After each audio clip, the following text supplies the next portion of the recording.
Baik, selamat pagi, siang, ataupun malam, Bapak, Ibu, dan teman-teman semuanya. Perkenalkan, nama saya Muhammad Sadik dengan nomor BP 1810 851022. Izinkan saya pada kesempatan kali ini untuk mempresentasikan hasil penelitian saya dengan judul Upaya UN Women dalam mengurangi kasus femisida di El Salvador.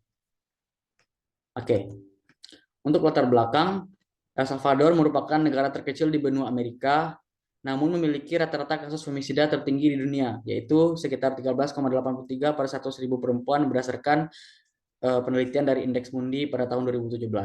Nah, di antara penyebab utama yang menjadi tingginya kasus femisida di El Salvador adalah yang pertama yaitu karena adanya norma patriarki yang disebut dengan machismo, kemudian karena lemahnya hukum dan peradilan, serta karena adanya kehadiran kelompok geng dalam jumlah yang besar. Nah, untuk itu, UN Women dalam hal ini hadir dalam misi mengurangi kasus femisida di El Salvador melalui agenda yang disebut sebagai Spotlight Initiative untuk periode selama 2018 hingga 2022. Nah, hasilnya adalah ternyata dalam kurun waktu sekitar 4 tahun pelaksanaan telah terjadi penurunan kasus femisida di El Salvador. Oke, untuk selanjutnya masuk ke rumusan masalah. Tingginya kasus femisida di El Salvador sebagai hasil kombinasi dari norma machismo yang kemudian diperparah dengan kehadiran kelompok geng dan buruknya sistem hukum dan peradilan yang memberikan impunitas dalam jumlah yang sangat tinggi bagi pelaku. Nah, upaya pemerintah El Salvador untuk menurunkan kasus femisida dilakukan melalui ratifikasi seperti CEDAW dan penetapan undang-undang di nasional seperti Undang-Undang Komprehensif Khusus atau Undang-Undang LAIF. Namun pada kenyataannya beberapa upaya itu tidak mampu untuk menurunkan kasus femisida. Namun sebaliknya, kasus femisida mengalami peningkatan hingga 46% dalam waktu 4 tahun. Nah, kemudian UN Women dalam hal ini masuk dengan upaya untuk mengurangi kasus femisida melalui penyebaran norma-norma mengenai kesetaraan gender dan juga pencegahan terhadap kekerasan terhadap perempuan yang ternyata terbukti menurunkan kasus femisida di El Salvador. Oke, untuk pertanyaan penelitiannya adalah bagaimana upaya UN Women dalam mengurangi kasus femisida di El Salvador. Tujuan penelitiannya adalah untuk mendeskripsikan upaya yang UN Women dalam mengurangi kasus femisida di El Salvador, manfaat penelitiannya secara akademis untuk menawarkan referensi ilmu pengetahuan terutama bagi mahasiswa HI dan memahami upaya UN Women dalam mengurangi kasus femisida di El Salvador, dan secara praktis diharapkan mampu memberikan outlook untuk masalah ketidaksetaraan gender yang terjadi di berbagai belahan dunia. Untuk tinjauan pustaka ada 5 tinjauan pustaka, di mana 2 tinjauan pustaka merupakan bacaan internasional dan 3-nya merupakan bacaan nasional, yaitu dari Marina Prioto Carton, Marilyn Thompson, dan Mandy McDonald. Kemudian Iqbal Ramadan Indonesia Maksuma, Ambika Putri Suarkat Sari, dan teman-teman, dan Sibilia Marita, serta Janik Joseph. Nah, kemudian untuk kerangka pemikiran. Dalam menganalisa penelitian kali ini, peneliti menggunakan kerangka penelitian oleh Roger E. Payne dalam bukunya yang berjudul Persuasions, Frames, and Norm Construction, yaitu menggunakan konsep norm resonance. Nah, di mana norm resonance ini merupakan sebuah konsep yang menjelaskan bagaimana sebuah norma baru dapat diterima masyarakat melalui sebuah proses yang disebut sebagai resonansi norma yang terdiri dari 3 tahapan, yaitu diantaranya ada komunikasi persuasif, kemudian framing, dan juga norm construction. Nah, di mana dalam melakukan tahapan-tahapan untuk melakukan resonansi norma ini, Payne menyebutkan bahwa dibutuhkan agen yang berperan juga sebagai norm entrepreneur untuk mendistribusikan norma ke dalam suatu kelompok masyarakat.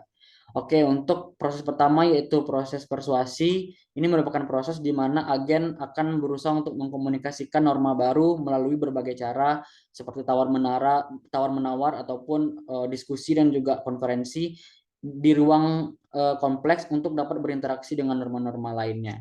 Kemudian untuk tahapan framing merupakan tahapan untuk pembingkaian ide di mana agen akan dengan sengaja untuk memberikan gambaran tentang kondisi saat ini, dan kemudian ia akan mendramatisir dan melabeli sehingga masyarakat akan mampu mempercayai dan terpengaruh terhadap apa yang disampaikan oleh agen tersebut.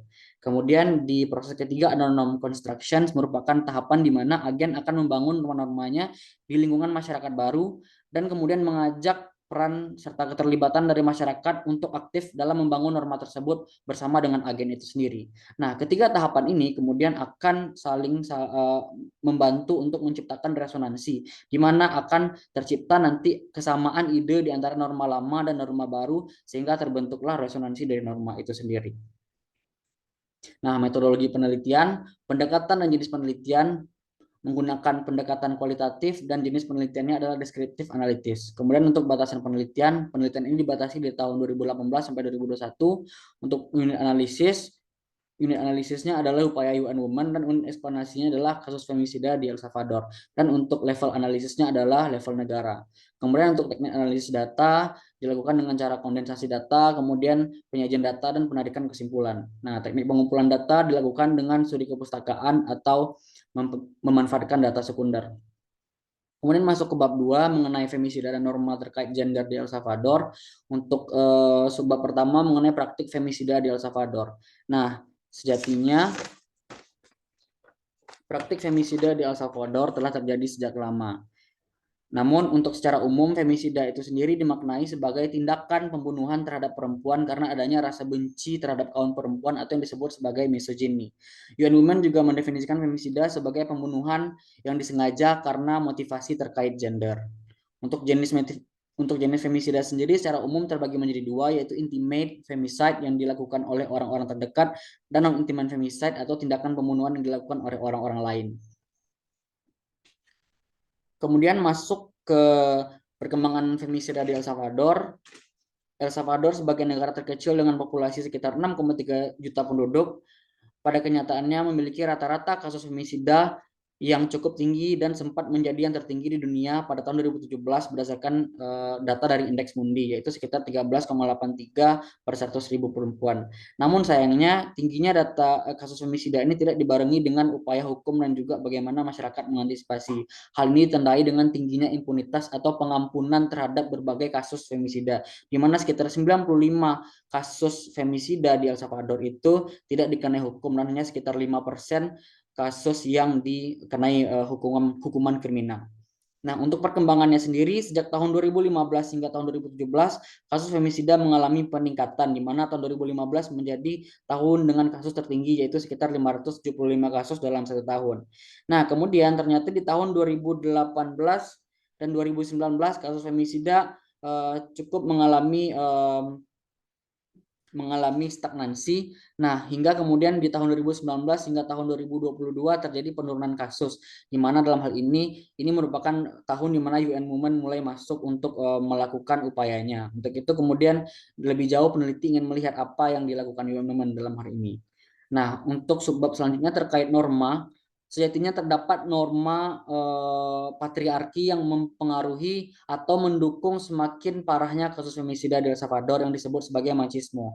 Jadi machismo ini merupakan manifestasi dari budaya patriarki yang berkembang di El Salvador yang menjunjung tinggi hipermaskulinitas dan hierarki gender serta hegemoni oleh kaum laki-laki, di mana sesuai dengan ajaran dari machismo, laki-laki akan mendominasi kaum perempuan. Jadi menurut sejarahnya machismo ini berasal dari ajaran suku di kawasan Mesoamerika sekitar 900 Masehi, yang mana tujuan awal dari machismo ini untuk menggambarkan kepemimpinan seorang laki-laki. Namun seiring kedatangan bangsa Spanyol sebagai kolonial di El Salvador pada saat itu, maka ajaran ini berubah dari yang awalnya untuk menunjukkan ketegasan berubah menjadi suatu bentuk dominasi dan juga kekuasaan yang berlebihan oleh laki-laki yang ditandai dengan adanya izin sosial untuk melakukan berbagai bentuk kekerasan hingga tindakan pembunuhan terhadap kaum perempuan.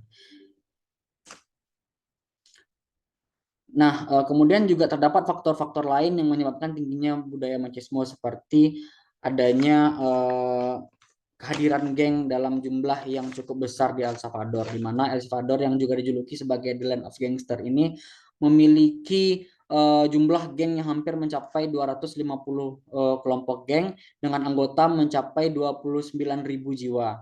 Nah, di mana geng-geng ini mereka kerap kali melakukan tindakan kekerasan, pelecehan hingga pembunuhan terhadap perempuan-perempuan setempat. Dan mereka telah menormalisasikan berbagai kekerasan itu di dalam masyarakat karena juga adanya budaya machismo yang kemudian semakin melanggengkan praktek-praktek kekerasan tersebut hingga pembunuhan terhadap perempuan. Nah, selain itu juga faktor lain yang mempengaruhi tingginya kasus femisida ini karena adanya impunitas yang tinggi yang telah dijelaskan sebelumnya yang mencapai 95%. Nah, kombinasi dari berbagai faktor ini kemudian semakin melanggengkan tingginya kasus femisida di El Salvador. Kemudian masuk ke bab ketiga mengenai UN Women sebagai organisasi internasional untuk menaungi isu femisida dan kekerasan berbasis gender. Nah, UN Women itu atau yang merupakan United Nations Entity for Gender Equality and Empowerment of Women merupakan organisasi internasional yang bertujuan untuk mempromosikan isu kesetaraan gender. UN Women telah dibentuk sejak tahun 2010 dengan berbagai aktivitas seperti leadership and political, pemberdayaan ekonomi, dan salah satunya adalah mengakhiri kekerasan berbasis gender. Nah, untuk menaungi kasus isu femisida sendiri, UN Women sejatinya telah melakukan berbagai hal.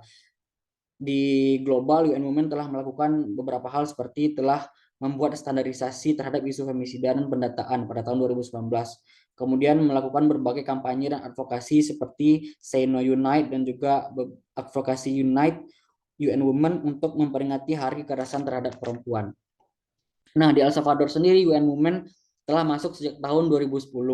Nah, sejak saat itu UN Women telah melakukan berbagai hal untuk upaya mengurangi kasus femisida. Dua diantaranya ya adalah menciptakan protokol model untuk investigasi terhadap kasus femisida pada tahun 2014 dan menciptakan kerangka hukum untuk kasus femisida di Amerika Latin pada tahun 2018. Nah, dan yang terbaru ini pada tahun 2018 El Salvador melakukan atau menciptakan sebuah program terbaru yang disebut sebagai Spotlight Initiative, di mana ini merupakan salah satu program yang diprakarsai oleh PBB bersama dengan Uni Eropa dengan tujuan untuk mengakhiri segala bentuk kekerasan terhadap perempuan pada tahun 2030. Dalam hal ini UN Women berperan sebagai salah satu pelaksana dari agenda ini bersama dengan 3 organisasi di bawah PBB lainnya yaitu UNDP, UNFPA, dan juga UNICEF. Nah, khusus untuk di El Salvador, agenda Spotlight Initiative ini ditujukan khusus untuk mengakhiri kasus femisida yang ada sebab sebagai respon atas tingginya kasus femisida di El Salvador, di mana sejak tahun 2019 program ini telah didanai sekitar 2.600.000 US dollar untuk pemanfaatan di negara El Salvador sendiri dan telah dinikmati atau dirasakan manfaatnya oleh lebih dari 640.000 orang secara langsung dan 6 juta orang secara tidak langsung. Kemudian Spotlight Initiative ini memiliki 2 pilar utama. Yang pertama memiliki 6 pilar utama yaitu hukum dan kebijakan, penguatan kelembagaan, perubahan norma, layanan, dan juga data. Nah, akan tetapi khusus di El Salvador, Spotlight Initiative akan berfokus hanya pada pilar nomor 3 yang mengenai perubahan dari norma. Kemudian masuk kepada bab 4 mengenai upaya yang dilakukan UN Women untuk mengurangi kasus femisida di El Salvador. Nah, berdasarkan konsep yang diberikan oleh Penny mengenai norm resonance, tahapan pertama yang dilakukan agen untuk melakukan upaya resonansi normanya adalah melakukan komunikasi persuasif, di mana dalam hal ini UN Women menargetkan komunikasi persuasif dengan 2 target utama yaitu Badan Pemerintahan El Salvador dan juga masyarakat. Kepada Badan Pemerintahan El Salvador, UN Women telah melakukan berbagai komunikasi persuasif untuk memperkenalkan program Spotlight Initiative ini, di mana di tahun 2017 hingga tahun 2018 UN Women telah mengadakan sekitar 6 kali pertemuan dasar dengan pemerintah El Salvador yang diwakili oleh Kementerian Luar Negeri El Salvador atau MRII. Nah, selanjutnya pada tahun 2018 hingga 2019 El Salvador telah mengadakan komunikasi dengan lebih dari 20 badan pemerintahan El Salvador dalam bentuk reunion de konsultoria atau pertemuan konsultasi untuk mempersiapkan mengenai rencana agenda Spotlight Initiative ke depannya di El Salvador.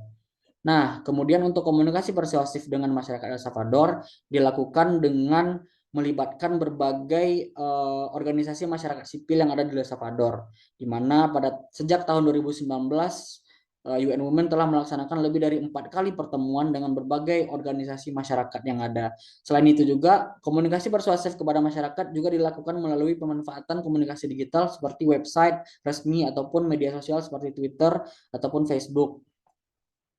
Nah, selanjutnya masuk ke tahapan framing terkait isu femisida. Pada tahapan ini, UN Women sebagai agen akan berperan untuk membingkai isu femisida sedemikian rupa sehingga akan memunculkan concern dari masyarakat dan juga pemerintah El Salvador terhadap isu ini. Hal-hal yang telah dilakukan UN Women selama 4 tahun seperti melakukan publikasi hasil temuannya mengenai kenaikan kasus femisida di El Salvador melalui laporan yang dipublikasikan di website resmi Spotlight Initiative yang berjudul 67% of women have suffered some types of violence in El Salvador. Selanjutnya, UN Women juga melakukan atau memberikan orasi resmi pada pertemuan seperti launching Spotlight Initiative di kawasan Amerika Latin untuk memframing isu femisida bahwa isu ini harus diselesaikan oleh seluruh kalangan masyarakat dan juga pemerintah El Salvador. Nah, yang terakhir, UN Women juga melakukan evaluasi terhadap implementasi dari Undang-Undang LAIF yang merupakan kebijakan yang mengatur tentang femisida di El Salvador melalui penelitian yang berjudul Analysis of Femicide Legislation in Latin America and Caribbean of Proposal for a Model Law di bagian El Salvador, di mana dalam evaluasi ini UN Women menyampaikan kritik dan juga pendapatnya bahwasannya sejatinya kebijakan LAIF tidak dianggap efektif untuk mengurangi kasus femisida di El Salvador. Masuk ke tahapan selanjutnya yaitu proses norm constructions di lingkungan masyarakat El Salvador, di mana pada tahapan ini UN Women sebagai agen akan berusaha untuk membangun norma dan menciptakan kesepahaman masyarakat terhadap norma-norma tersebut dengan melibatkan berbagai peran masyarakat untuk membangun norma tersebut. Selama kurun waktu itu, UN Women telah melakukan beberapa bentuk baik itu kampanye maupun pelatihan dan juga berbagai program. Yang pertama adalah kampanye Huelgas de Asuncia yang merupakan kampanye untuk meningkatkan kesadaran masyarakat tentang korban femisida melalui pameran-pameran foto yang menampilkan korban-korban femisida yang ada di El Salvador, di mana program ini telah berhasil sebab diikuti lebih dari 190 orang dan telah dijangkau lebih dari 342.000 masyarakat El Salvador melalui pemberitaan dari berbagai media yang ada. Yang selanjutnya adalah program pelatihan gender dan maskulinitas bagi kaum laki-laki muda El Salvador yang bernama Programa de Formación en Género y Masculinidades yang melibatkan lebih dari 172 laki-laki sebagai peserta dengan tujuan untuk mengonstruksi norma machismo dan konsep maskulinitas dan kemudian memberikan sebuah solusi alternatif berupa konsep maskulinitas baru untuk dapat diterapkan bagi laki-laki El Salvador. Nah, selanjutnya UN Women juga mengadakan kampanye bernama Acción Pastoral contra el Feminicidio y la Violencia del Embarazo untuk menyadarkan para pastor dan juga pimpinan gereja tentang pentingnya membangun norma-norma kesetaraan gender di dalam lingkungan gereja. Sebab salah satu tempat bagi masyarakat untuk mendapatkan atau memperoleh norma-norma dasar adalah di lingkungan gereja bagi masyarakat El Salvador. Nah, yang terakhir adalah UN Women juga mengembangkan teknologi kecerdasan buatan yaitu chatbot bernama Entrenos melalui aplikasi Facebook. Hal ini dilakukan sebagai respon atas kejadian atau pandemi COVID-19 yang tidak memungkinkan untuk mempertemukan orang-orang dan juga melakukan interaksi ataupun konstruksi norma. Untuk itu dalam hal ini UN Women melakukan atau mengembangkan teknologi ini agar kaum muda dapat mengenal lebih jauh atau mempelajari lebih dalam tentang konsep kesetaraan gender dan pentingnya mencegah dan mengatasi berbagai bentuk kekerasan terhadap perempuan.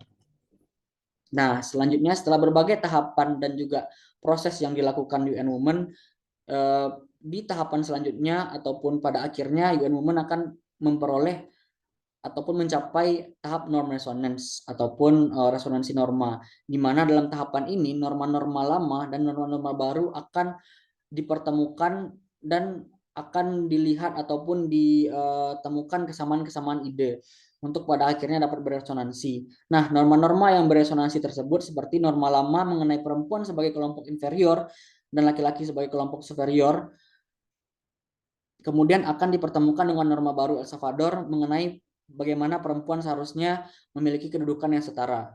Kemudian norma lama di El Salvador yang berlaku seperti kekerasan terhadap perempuan merupakan hal yang wajar dan boleh untuk dinormalisasikan, dipertemukan dengan norma baru El Salvador bahwa kekerasan perempuan sejatinya murni karena kesalahan dari para pelaku.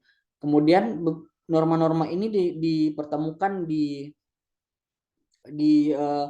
melalui berbagai tahapan norma yang telah dilakukan El Salvador sehingga kemudian dapat beresonansi untuk kemudian menciptakan dan membangun norma-norma baru terkait kesetaraan gender dan pencegahan terhadap kekerasan terhadap perempuan.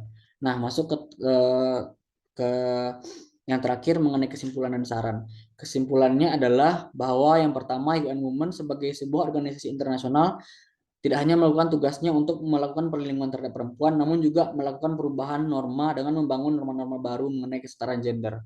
Nah, kemudian UN Women juga berusaha untuk mengadvokasi pemerintah dan melakukan berbagai hal untuk membangun norma baru dan melakukan resonansi normanya pada masyarakat El Salvador dengan sasaran utamanya yaitu masyarakat melalui berbagai bentuk pemberdayaan dan juga kampanye yang turut melibatkan baik kaum laki-laki maupun perempuan. Untuk itu dengan berbagai program dan juga upaya yang telah dilakukan UN Women dapat disimpulkan bahwa UN Women telah berhasil dalam menurunkan kasus femisida di El Salvador melalui berbagai tahapan di dalam resonansi norma yang terbukti melalui data tingkat femisida di El Salvador di mana terjadi penurunan selama kurang lebih 5 tahun terakhir, yaitu di tahun 2017 tingkat femisida di El Salvador sekitar 468 kasus dan di tahun 2022 kasus femisida menurun hanya menjadi 68 kasus femisida di sepanjang tahun 2022.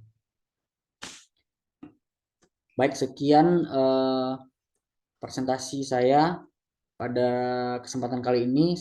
Salah dan janggalnya mohon dimaafkan. Wassalamualaikum warahmatullahi wabarakatuh.